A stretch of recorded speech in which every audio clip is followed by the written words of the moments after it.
और प्रधानमंत्री नरेंद्र मोदी अमेरिका दौरे पर थे। बता दें कि इसको लेकर जो है अब ओवैसी ने निशाना साधा है, कटाक्ष किया है। उन्होंने कहा कि भारत के प्रधानमंत्री ने 9 साल में पहली बार सवाल किए और उस सवाल जवाब में उन्होंने भारत में भेदभाव न किए जाने की बात की। क्या कुछ यहाँ उन्होंने तंज कसा है, सुनिए।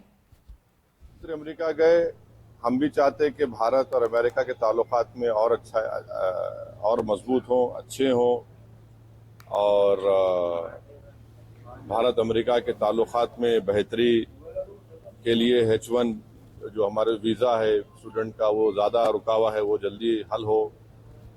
और वहाँ पर जो प्रधानमंत्री हैं तो अमेरिका के एक एक्स प्रेसिडेंट ने एक टीवी को इंटरव्यू देते हुए कहा, ओबामा ने, कि भारत में अल्पसंख्यक समाज मुसलमानों का जिस तरीके से उनको टारगेट किया जा रहा है वो भारत के हित में नहीं है, इससे भारत को नुकसान होगा।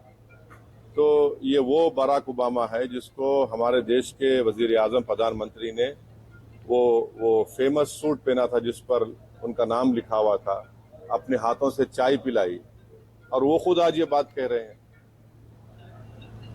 और दूसरी बात यह कि भारत के प्रधानमंत्री ने 9 साल में उनके प्रधानमंत्री के टेन्योर में पहली मर्तबा, जैसा आज हम खड़े होकर आपके सवालात का जवाब दे रहे, वैसा उन्होंने सवाल लिया। वरना उन अक्सर क्या करते, अपने पसंद के एंकर्स को बुला के इंटरव्यू दे देते। तो कोई उनसे पूछता आपको आम खाए पसंद है क्या, कोई पूछता उनसे आपके ने बटवा है क्या। तो उस सवाल जवाब में प्रधानमंत्री ने कहा कि भारत में डिस्क्रिमिनेशन नहीं किया जाता अल्पसंख्यक समाज मुसलमान से। तो हम भारत के प्रधानमंत्री अभी तो फॉरेन टूर पर हैं, उमूमन नहीं उस पर तबसरा करना चाहिए, मगर मैं कर रहा हूं क्योंकि मणिपुर में 300 चर्चेस को जला दिया गया, वो डिस्क्रिमिनेशन नहीं है। मणिपुर में पुलिस एकेडमी से 50,000 से ज्यादा एम्युनिशन गोलियां चोरी हो गई, 4,000 ज्यादा हथियार लूट के लेकर चले गए, वो डिस्क्रिमिनेशन है। क्या डिस्क्रिमिनेशन नहीं है कि CAA का कानून मोदी सरकार ने बनाया सिर्फ रिलीजन की बुनियाद पर, डिस्क्रिमिनेशन की निशानी है।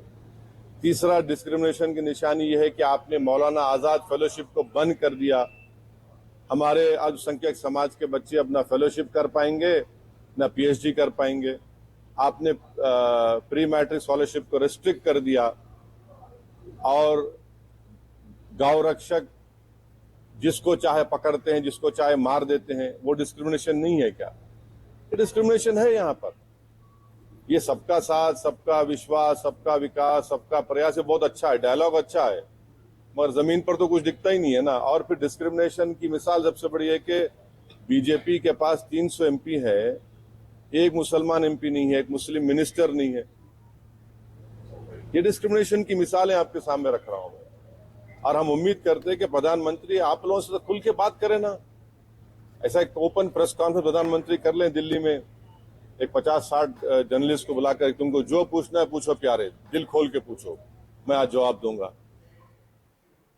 और इसी बीच झांसी से एक बड़ी खबर सामने आ रही है, जहां झांसी पहुंचे बीजेपी सांसद साक्षी महाराज।